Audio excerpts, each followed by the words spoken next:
And we're back. Welcome to the Weekly Roundup, the place where we unpack what's been going on in the yoga, Pilates, wellness, etc. world and what we've been coaching our clients through.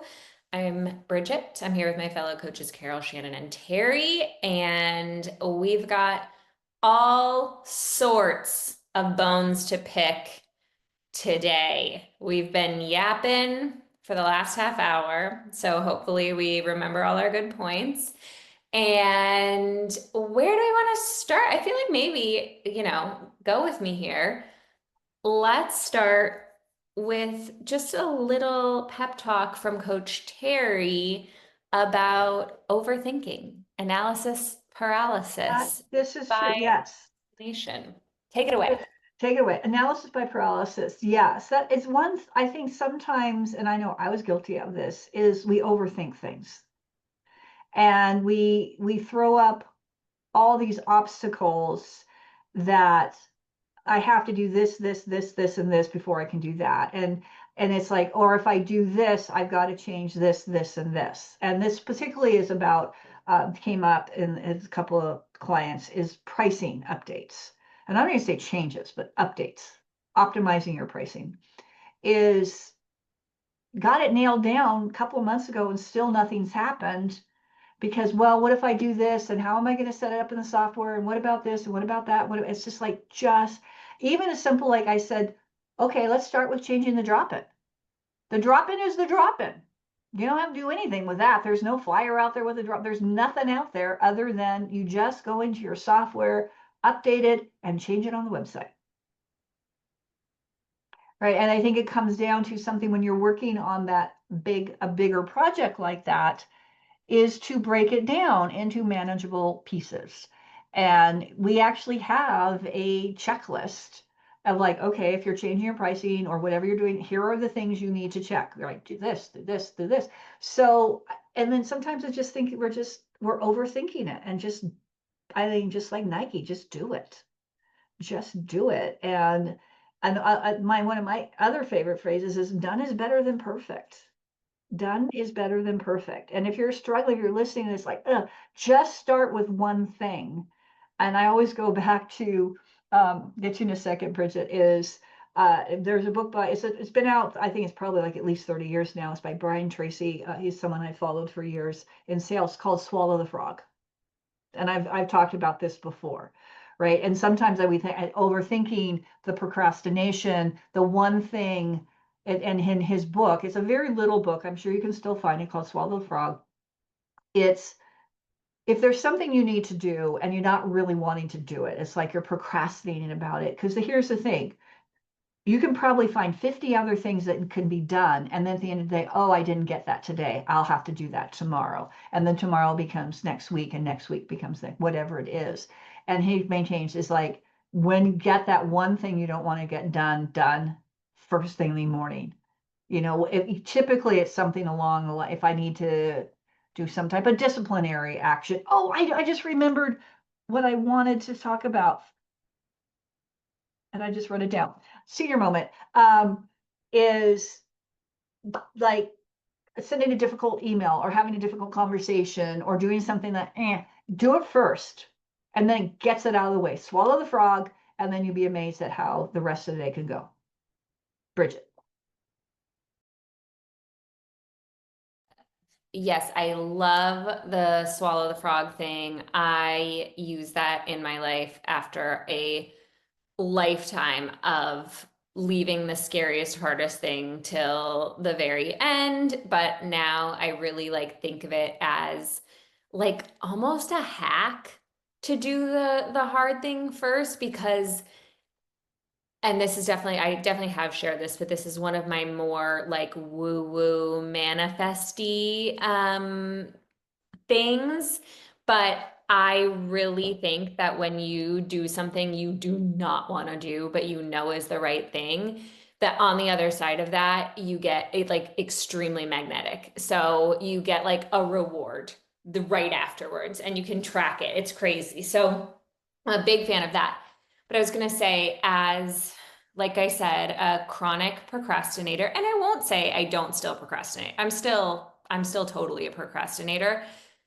I've got some analysis paralysis, or I have in the past, and I have ADHD, which comes with some executive dysfunction. And this is one of the things that AI has been a really big game changer for me on Claude or ChatGPT. I would say more for this, I tend to use ChatGPT, especially the voice function.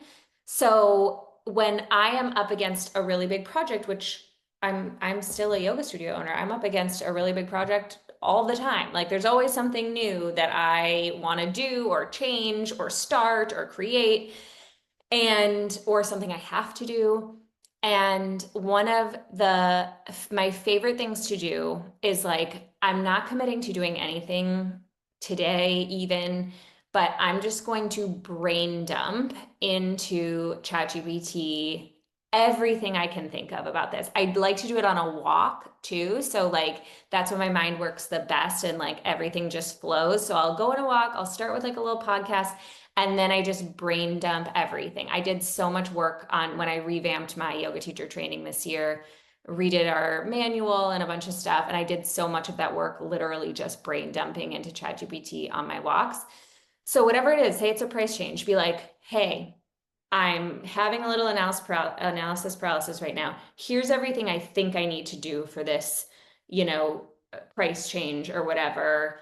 I need to decide what the whatever, dump it all out, and then ask. And actually you don't even have to be an exceptional user of ChatGPT. You don't even have to be good, like so good at prompting, because it's going to know what to do when you tell it you have analysis paralysis or whatever, or you're overthinking something. Just brain dump it, and what it's going to spit out is like, hey, it's going to give you a pretty good pep talk in my opinion. And then it's going to tell you like, here's what to start with, let's make a list, blah blah blah. Such a game changer. I have a million other points, but I'll stop there with my single point. Yeah, amen. Amen to that. I never thought I would be team AI, but I have to say that with my scrambled up brain, sometimes undiagnosed ADD, I don't know, or just modern brain from using a phone for like how many years we've been using phones, um, helping me to get my thoughts organized is really, it's something that's really important, especially when you do have to make so many decisions and there are so many tasks that you have to do, it can be overwhelming. And having something to sort of prioritize it is a real game changer. So, yeah, I feel like we just did our staff reviews and I was like, me and chat were like, but besties, man. Like I was just so, I had all the information I could dump in there and it would clarify and I would say, oh yeah, that's exactly what I meant to say. So I don't know if I'm getting dumber or smarter, but it's helping me a lot. Maybe more productive. More productive for sure.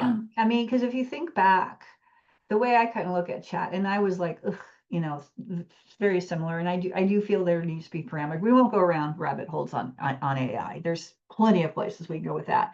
However, if you go back in the day before computer, before technology, a lot of business owners would have a secretary or an administrative assistant, and they would do basically what Bridget just said is they would do the old dictaphones. If you go back, oh, remember Mad Men? There's an episode where Don is in his office and he's doing the dictaphone, and then there's someone that's transcribing those notes for them. So having using AI in that capacity is no different than if you hired an administrative assistant, and gave them a task list to do or something like that. It's just, I know where I'm rambling with this. I guess what I'm saying is that if you're hesitant to try AI, this is where it really can make you more productive so that you're not getting, and maybe that procrastination becomes less so, to Bridget's point, because you now have a resource to really help you. For me, because I'm a horrible speller, I've got some other things going on with that in terms of learning things. And I always said if I had had spell check growing up, I think my life would have been different in terms of the spelling. So for me, it's like being able to voice note and just have it spit out, not worry about it. For me personally, that is just like such a huge weight off my shoulders. And in fact, I still remember vividly when I went off to college, when I went to university, because I went to JC for a couple of years and I worked for my dad. And as some of you guys know, my dad, we were in office supplies, pens, pencils, post-it notes, toner cartridges, that kind of thing. But we also sold anything for an office. And as a joke, but it really kind of hurt, but I didn't let it go on, is I got a gift from the staff before I left. And they gifted me every single fucking dictionary we stocked. Yeah, that's how bad a speller I was. Oh, Carrie. I know. No, that would be lasting, something that Obviously, it's still, I know. I know. And What seriously, assholes. I'm sorry. I know, when I went back to work at my master's when I was in my 40s, my mom had been a teacher, and so for the first few courses, I would send my mom my papers to proofread because I still thought I was not a very good writer. I still thought I was not a good writer. And so I would just for proofing and stuff. And after I finally got like, I know, the eighth A in the row, I'm like, oh, well, maybe I really do know how to write. Because at this point I had a computer, right? It was the early 2000s. And I realized that spelling and writing are two totally different things. Anyway, I know. You don't need to feel bad for me, but yeah. That's why I love AI, I guess. Where we went on that. You know me. 7. Love my I'm stories. kind of taking it a different direction, just like these are all great points. I feel like for somebody because I definitely overanalyze. I think about things. I think about every path. If I do this, will this happen or this happen? Well, I'll take that all the way down the road, but I still eventually get it done. And so part of me with people who don't do like this client in particular, who's the pricing is ready. And there's like just like what like I wonder sometimes if like mindset of the owner, like, do you actually want to, what's the fear? Do you want to be successful? Do you want to change? Like change is scary. I get it. I don't know. I think that there's a little bit of we could go on a tangent there with like, there's a mindset, like get yourself right with like, because you have a coach now that's telling you this is what's going to be, it's the next step in moving the needle and taking you here. And you've been stuck for a while. So what is stopping you? I don't know. Mindset, I think, is a huge piece of this. 100%. Yeah, that's so true, Carol. And that's so important. I'm thinking specifically with something like pricing, when you do get to that point that you're talking about, it is often like something a little less tangible than like a checklist, and really relate to that a lot. One of the things that you have to do, to your point, Carol, is really ask like, what, like, you need to just be able to get really, really honest with yourself. And I think this is an incredibly important skill as a business owner. I always say and believe that business growth is directly correlated, if not the exact same thing as personal growth. And so your business will only ever grow if you are able to grow as a person. And this is part of it.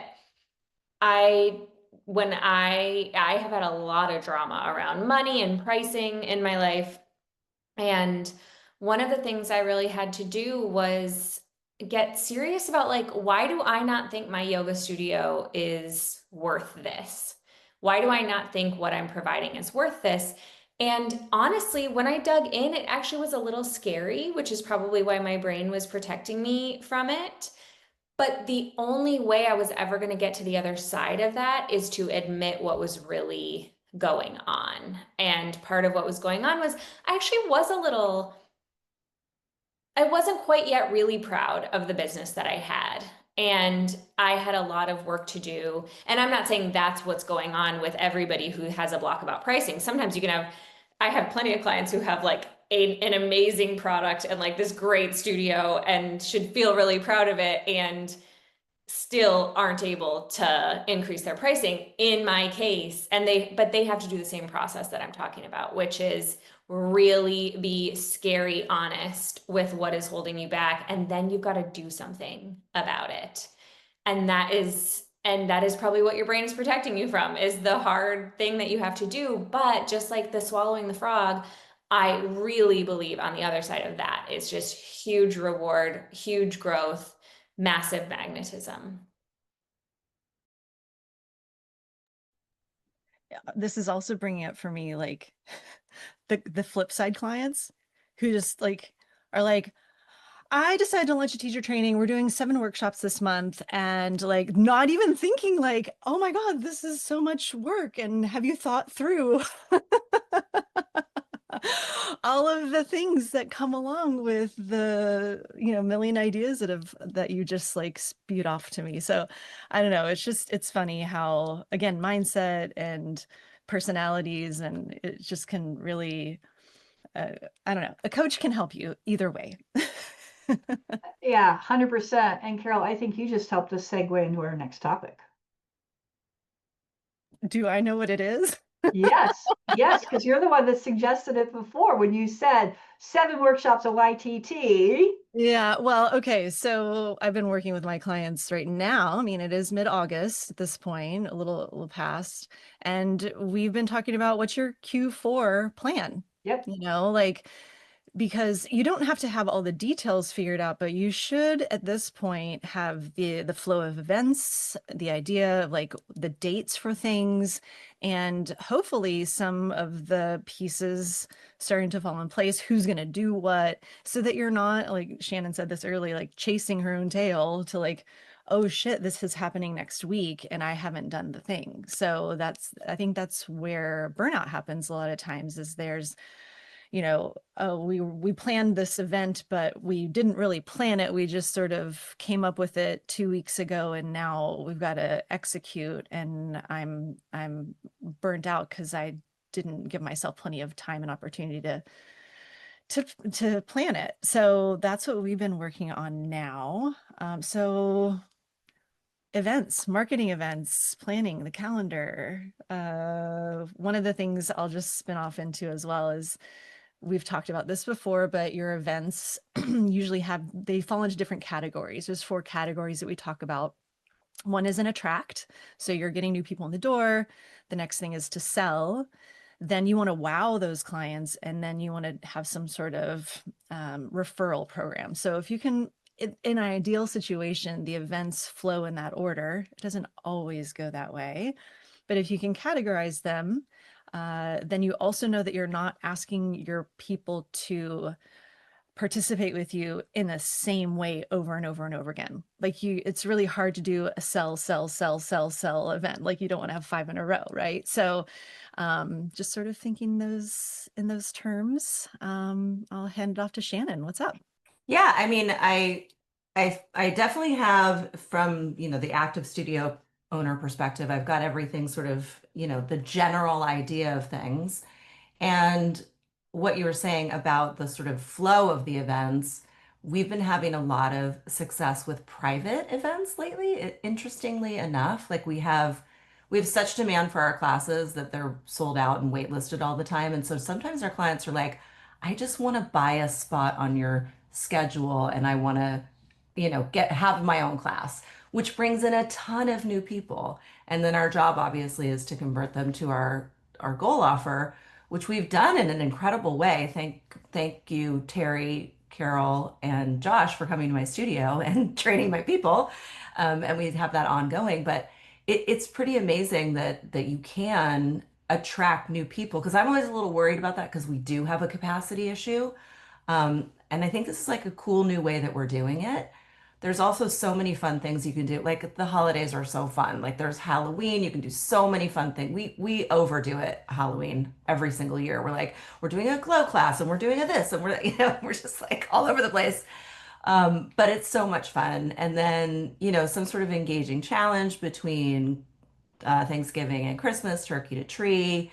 I love that challenge. It just keeps people on their mat during that time. We do like a happy noon year because none of us are staying up till midnight. Let's be completely honest. We celebrate at noon on New Year's Eve. So yeah, just a general sketch of things. And then, the fun part is really planning them out, and getting your people involved and also telling them about it so that they're not like, wait, we're doing what now? Like, telling people in advance, hey, I'm thinking about doing these things. How do you feel? Who wants to participate? Who wants to help me with this? Blah, blah, blah. Just getting people like excited about it. I love that, Shannon. Love the new year. Yeah. I mean, I actually did a couple of times a class that ended right at midnight. And then we had a potluck afterwards. And that was actually pretty fun. But I think I only did that like twice because that is a lot of um, and having a plan is always important to and yes, and two other things, points I'll make is one, better to do one very well planned and executed event than a bunch of poorly executed events, because I've seen that happen before, right? So better do one thing once a quarter or, twice, whatever it is, really well than do a bunch of half-assed things. And then the other thing I want to say is, like in Shannon's case, having these private events is a good thing. It is okay to not do anything. Right? I mean, if that is a strategy, it's like if something's been happening or it's been very stressful, whatever it is, whatever the reason is, you don't feel you have to do something just because everybody else is doing something. Because it is okay to say, as the owner, you know what? This holiday season, we're gonna just do our regular thing so that we can enjoy time with our family. I'm not going to stress about doing this, this, and this. I don't have to do that. So I also want to throw that out as well, is less is more, and you don't have to do anything. Hashtag Darius Dad. If all your friends are jumping off the cliff, are you going to jump off the cliff too? Right? That whole adage thing. So anyway, just want to say that. Bridget. Just wanted to double tap on that, Terry, and just say yes to not doing anything. Do not get caught up in your like, oh, what are we doing for Halloween? What are we doing for Thanksgiving? What are we doing for New Year's? How about nothing? Cancel everything. Like, cancel it all. Don't do a thing. You don't need to decorate the studio. You don't need to, like, there doesn't, nothing. Don't touch a single pumpkin this entire autumn season. Like, you don't need to do anything. Just leave it. One time we did, oh my God, I'm actually like sick thinking about it. We did a glow in the dark class, which lots of studios do. It's not, no, I love a pumpkin spice latte, Shannon. Shannon's offended in the chat. Um, uh, we did a glow in the dark yoga class, which I have no problem with that. I know lots of people love it and do it, but our studio is on a corner with like full windows everywhere and like bright lights outside. It took me and my husband days, literal days, to cover the windows in tinfoil. I'm not joking. I feel sick in my stomach thinking about this. This was the worst decision I've ever made in my life. I didn't think about it. I thought just like, I didn't even think about how bright it is outside. Like we're in an urban area. There's like a Mexican fruiteria across the street with like flashing signs all the time. It was the dumbest mistake of my life. And for what? What did I get? A huge Costco bill for all the fucking tinfoil that I bought. Worst Halloween of my life. And I have said ever since, I hate events, and I do hate events. And I love it. If you love events, I think that's great.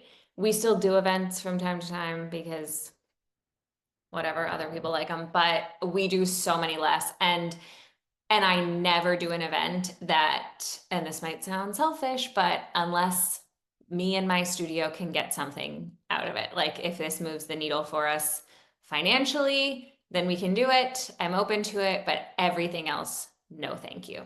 I will say we do 108 sun salutations every Thanksgiving. We don't make any, we make like, $70 on it or whatever, probably.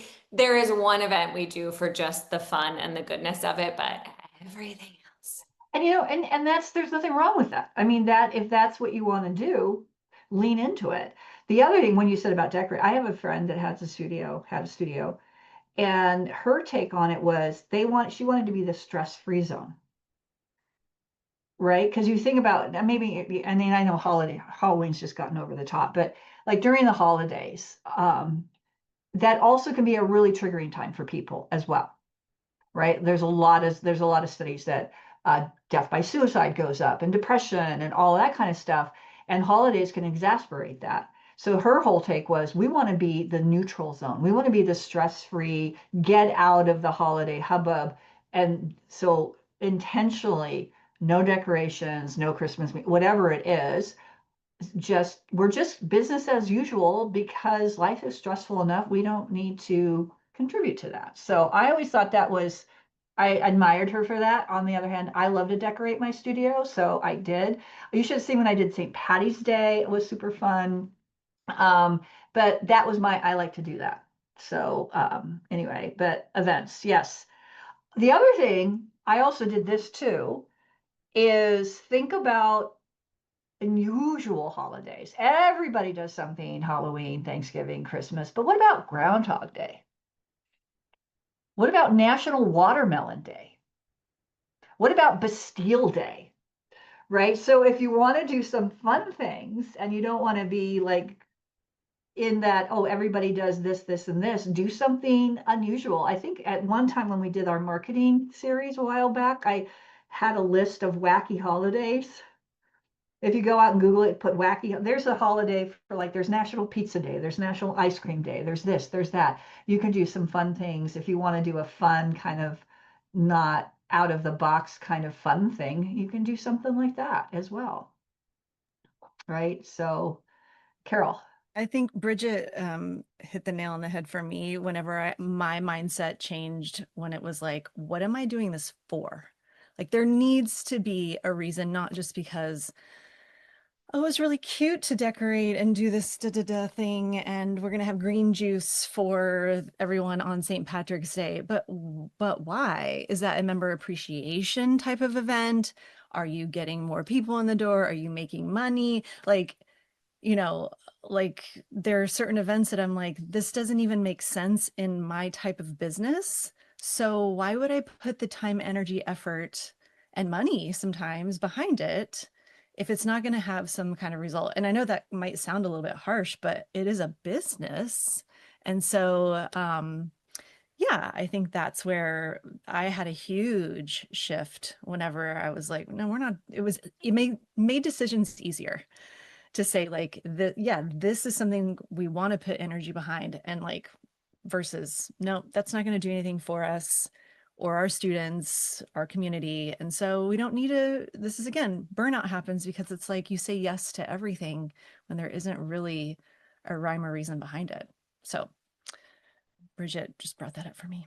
Yeah, I mean, I feel like if you have a willing team that's like on board with it, it also really, really helps. I know that my team they love events, but they also love to actually help with the events, which is really that's the main point because I'm certainly not doing it myself. Like great, you want to have an event? Tell me how you're going to do it and what's going to happen, and I give you the okay. Yeah, absolutely, go ahead and do that. We started doing a monthly thing called Club Firehouse, which is like a glow class with an explicit playlist, and it's like one Saturday a month at 7 o'clock. It's a soft clubbing event. Why do we do it? It is fun, and it's also we have capacity issues, man. Our classes are sold out with wait lists. We need to add more classes. And this kind of satisfies that for our clients. And it's also something that they're like, they get excited about it. They get to put the glow things on. Luckily, we can get the room dark. I did have that experience at my old studio, Bridget, where I was like, a glow in the dark class. Yeah, that sounds like a great idea. And then then I started setting everything up and I was like, it's like daylight in here. I can't, nothing's glowing. Everything is bright. Yeah, I was the same way. Um, the other thing, what also can help with this, if I'm sure we've talked about this before, but also a teacher has an idea for an event or has an idea for a workshop and wants to do it. And how do you, and so we have an event form that they have to complete, have a workshop form that they have to complete. I used to have one if I would get approached all the time to do donation classes, because I did do one big donation class a year. But that was my choice to do that. It was something that I contributed to myself personally.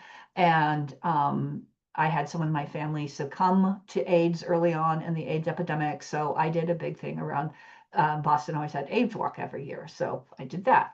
And that was my thing. But then I started to get all these other requests. So I created a form that they had to fill out.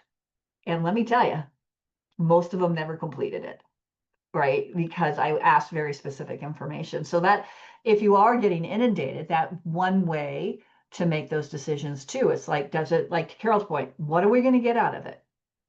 Like, what's the budget? Who's the target audience? What's the hook? Right? So make the person who's doing the request. It solves two things. If someone on your team comes to you with a really good idea, wants to do a workshop, we don't want to squash that enthusiasm. And at the same time, okay, tell me why. And if they can't tell you why, then maybe it's like, yeah, this doesn't satisfy anything. They can't give you the basic information. It teaches them, A, you got to think about these things. And B, then maybe they do go back and come up with something. And you're like, yeah, okay, I can get behind this. So, and that, like you said with Shannon, with the events is, okay, who's going to do this? Who's physically going to staff it? All of those things can be addressed by just having a Google form or whatever form you use. You got to give me all this information before I even make a decision. And it's like, yeah, this is a great idea, and we'll put it on our calendar. And the other way, you can legitimately say, look, our event calendar is full this year or this quarter, but we definitely can put this on the calendar at another time. And that's a way you can always, if you do like to do events and workshops, you have a pipeline for that. Just because someone comes to you with an idea doesn't mean you have to do it next month. You could say, you know what, our event calendar, our workshop is full for this year. However, I'll put this on the list and we can review it and see if we're going to do it in 2027 or something like that. Yeah, huge shout out for my workshop form. It literally is it's the clarifier of all things. It's like, oh, well, I want to do this thing. Cool. Fill out this form. And then you really see if somebody has really fleshed out the idea and if it is something that's really going to generate, if it's going to attract, sell, wow, or refer people, you can see it and you actually get your people involved with seeing that as well, which once you have people involved in your vision, like sky's the limit. You can do so much. It's so much easier. And the other thing is what I've had clients do, what core value of all our core values, what core value is this aligned with? And if they can't tell you if it's aligned with the core value, then if you're doing, why would you do a workshop that's not aligned with the core values of your business? So yeah, so asking some of those key questions really can eliminate a lot. Oh, this isn't really want to do, or motivate someone to really want to do it and come up with the rationale why we should be doing this. But I hadn't thought about that. We should add, that's a good one. What type of event attract, wow, delight, that's a good one to add onto that form. If I was to do it again, I would definitely do that because they don't think about that. Teachers don't think about that. It Oh, also allows another good segue. Do we want to segue to the next one? I was just going to say, uh-oh. Okay, this is a brilliant segue. Okay, so teachers thinking about stuff, getting teachers to think about stuff. What's one thing oftentimes teachers don't think about? Retention. Shannon, you just said you finished before we got on, you finished your reviews, your staff performance reviews. And I'm assuming, I know, well, I'm not assuming because I know on there's stuff about retention.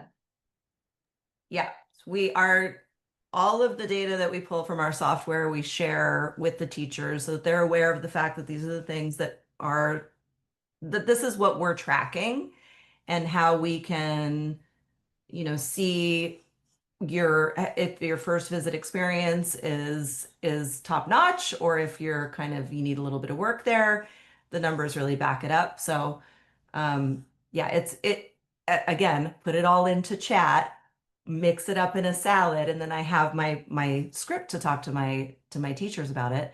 And it's interesting because people just don't think about that sort of thing. They're like, well, my classes are busy, or well, my time slot is not, I don't have the right time slot. It's like, I don't subscribe to that at all anymore.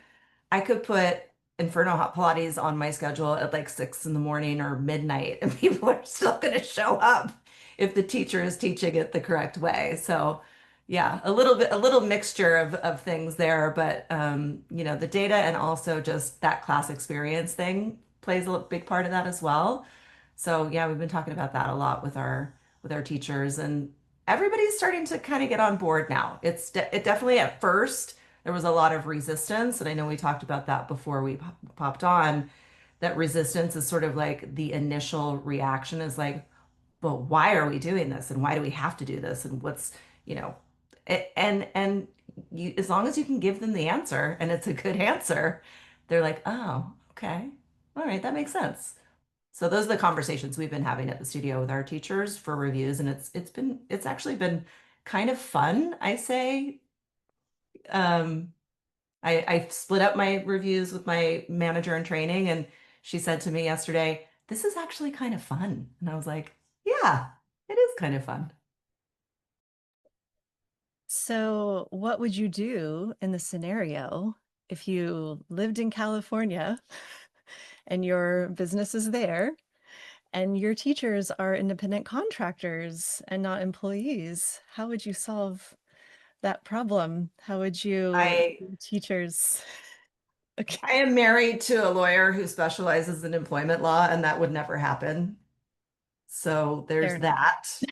Well, Um, if that is the case, yeah, Terry could speak better to that. I have the is, we've had numerous conversations about this. And this obviously, if you teachers, and we just want to say, if your teachers are independent contractors, that's fine, as long as your systems are in place to support that. And also as long as you're making, this is what PSA, public service announcement, just making sure that you check all the boxes when it comes to the IRS. That's it. So you're not going to get in trouble down the road. And there's certainly businesses that choose to do it that way, which is fine. So if that's the case, then look to how you pay them, right? Because if they're like, well, it's not my job to do this or this or this, you can say, well, absolutely, actually, getting people to come back to your class is your part of your job because you're delivering the product, and therefore the product needs to be exemplary. And here is how we deliver that experience. And this is what the expectations are for delivering that experience. And oh, BTW, if you hit these numbers, you're going to get paid this. But if you're not, you don't. And part of those numbers that they look at is that you're going to look at is the retention of new clients, which is why I, am not going down too many rabbit holes or too big a conversation about. There's certainly arguments for various pay models, but one I don't think incents anything is a pay per head. A pay per head, yeah, someone can pack their class, and I've seen this, but how are they packing their class? Is it like a bunch of drop-ins? Is it this? Is it that? It's not incenting the behavior that we want, which is, yes, we want attendance, and sure, you pay me per head or whatever, and I can fill my room, but how many of those people are going to be coming back, right? So that's why when we're looking at pay by performance, is you're looking at some of those key metrics, which is what is it the teacher can control? It's that client experience, right? Getting people in the room and getting them come back. So for me, if you really want to make it completely quantifiable, and I know Coach Bridget just did a whole workshop in our community, in the Artha community, about performance-based pay, is that's what you pay them on what you want them to achieve. And it's not just packing their room, it's packing their room and with the right type of packages and then getting those people to come back. So that can be one way in terms of, particularly if your teachers are independent contractors. But the larger issue, as Carol, what you said, I'm going to let you talk a little bit about that, is what do you do in the situation where nothing's happening, right? As you were saying, Carol. I see Shannon's unmuted. Do you want to go ahead? I just feel like Okay. I just feel like this is such a like it's like really a non-issue. You have a job, you show up for your job entails these things. An independent contractor is someone who brings their own equipment, who, and makes their own schedule. I mean, anybody who's ever done any construction in their house knows that contractors live on their own time zone. So I just think it's a not, I think you got to be really careful about this from a legal perspective. Like you got to really dot every single I and make sure that all the T's are crossed. Um, and also like there's requirements. It's a job. This is a job. And I know we don't like that ideology in the yoga world, like, oh, what a bummer, man. That's what it is. We're here to serve the clients, and the clients want that when we present them with something that they think is wonderful, they want that on repeat. They don't want some random new, I'm going to teach it this way. We talked about that last week too. So I don't know. I have opinions, but I've also had experiences that back up these opinions. So Yeah, just wanted to say not to, instill a bunch of fear in people, but if you are in California, they're cracking down really hard on yoga studios right now. People are getting audited left and right. I'm sorry, if you're a yoga studio in California, you cannot have independent contractors as yoga teachers anymore. I know Shannon was trying to be more diplomatic about it. It's just you can't even. I have a friend who is in California. She's in the Bay Area. She got audited. She already had employees. They made her pay back taxes on her subs that were contractors. And and also the federal government doesn't care what your state laws are. It doesn't. And so they can come after you for whatever they want, even if your state says it's okay. But the spirit of an independent contractor, and I know that there's different opinions on this on our own team right here in this very Zoom room, but the spirit of an independent contractor in the eyes of the law is that is violated by you are a yoga studio who offers yoga classes taught by a yoga teacher. If you're a yoga studio that teaches yoga, your yoga teachers are not, in the spirit of the law, independent contractors. Sorry. Well,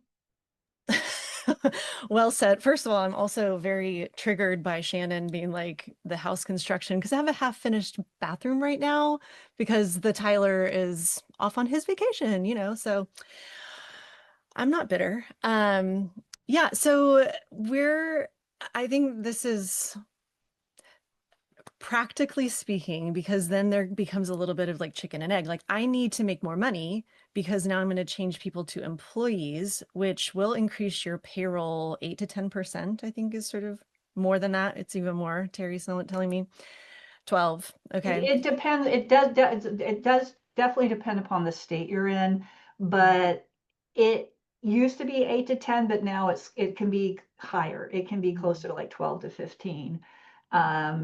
So yeah, so just be aware of that. Yeah. Yeah. So, I mean, I think that's where people are very aware of that, right? And then, so they get worried that then they're not going to be able to pay people. And they're also going to be asking the employees to do more.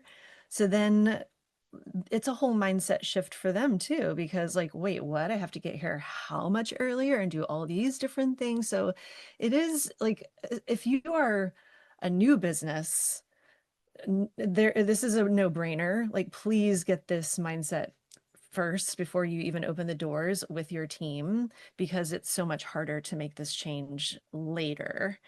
I was talking with some clients that are in a very similar situation, and it's like, can we start with just like, do you have one teacher on the schedule that is quote unquote full time? They're doing like 8 to 10 classes a week. Can we just make them an employee and start with like moving? I don't know. Is that a starting point? Maybe you guys can give feedback on that just to see how you know, how it works, how we could, but then again, it makes it really difficult because you're asking one teacher to do one thing, and then these other teachers can still kind of like coast in and roll in 2 minutes before class starts. It's really, it's a, it's, it's not an easy transition for sure.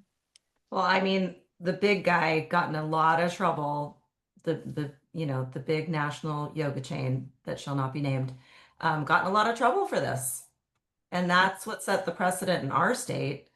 And, I agree. If you're starting out, it's just start that way. Just make peace with it. They're I employees. Yeah, I wonder, Carol, to your question, your query, maybe that is a way in, is to, like, I'm just trying to think of what it would look like. Obviously, I've literally never thought of this before. So maybe if I thought about it for a long time, I would think that was a terrible idea. But what if like that person, yes, they have more responsibility, but like to Terry's point, I think it was Terry who mentioned this, like they're the only ones who can rise on the pay scale, you know? Like they're the only ones who maybe they start out getting paid the same as they were when they are an independent contractor, but look, like she gets also all these other opportunities. Um, and also, I think that that might also be less daunting for a studio to just try converting one person to an employee. Why are you shaking your head, Terry? You could just jump on in. Go ahead. Well, first, if you're going to convert them all. Well, yeah, obviously that's Yeah. what I'm saying is Yeah, the yeah, yeah. Oh, ideal. okay. That's obvious. That's what I'm saying. Okay. I went on like a 20-minute diatribe about that. That is definitely also what I think. But I'm just saying for a studio that might not be ready to do that, and like maybe that would feel like a safer conversion to start out with. Yes. Yes, and just you're running a fucking business. Make them employees because they are. And basically that, I'm sorry, I'm channeling Roy Kent. I've been watching the fourth season of Ted Lasso. I love Ted Lasso. Fuck. Um, is it comes down to an issue of control, right? We always talk about this, about class is that if you want to control your business, if you want to control the product, if you want to control the first visit flow, all that stuff, they are absolutely employees. And the other thing is you're investing in your people. So basically you're saying, I can't afford to make them employees. That's a mindset thing. And if you haven't started like, well, I can't afford to have them as employees, then I would just say, then why are you even opening a business? Seriously, straight up. It's something you account for in your budget. It's like, yes, I'm going to pay this much. I know my tax is going to be approximately this percentage. I got a plan for that. Because it's basically saying that I don't I don't know. To me, it's like, and maybe I'll be canceled for this. It's like you're not willing to invest in your staff. You're not willing to invest the resources to help them be better and to deliver your product and your class experience and all that stuff. So it's like on the one hand, you want it to be top notch, but you're not willing to do what you need to do to get there.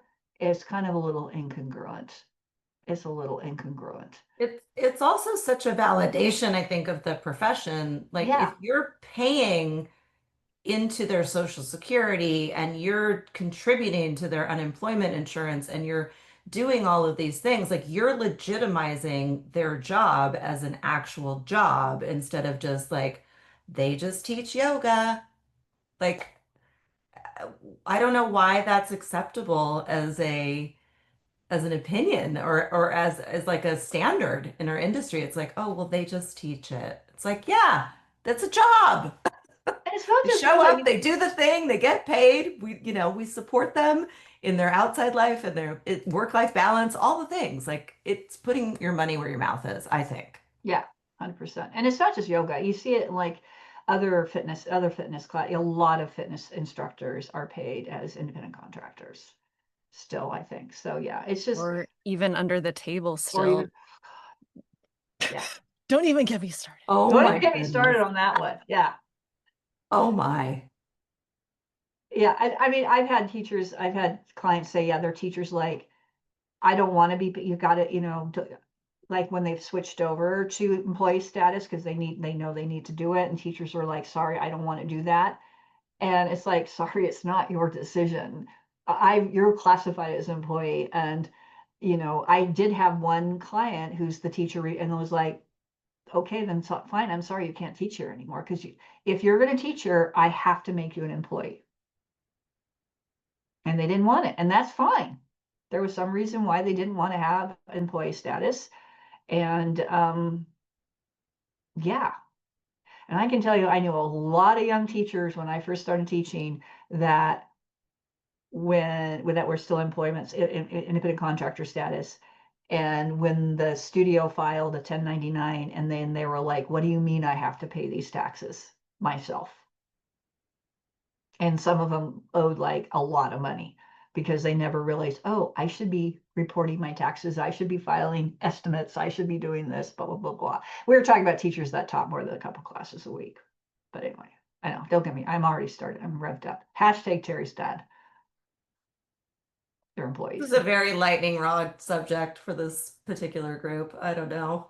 We opened up a, We were spicy you know what we before. opened up.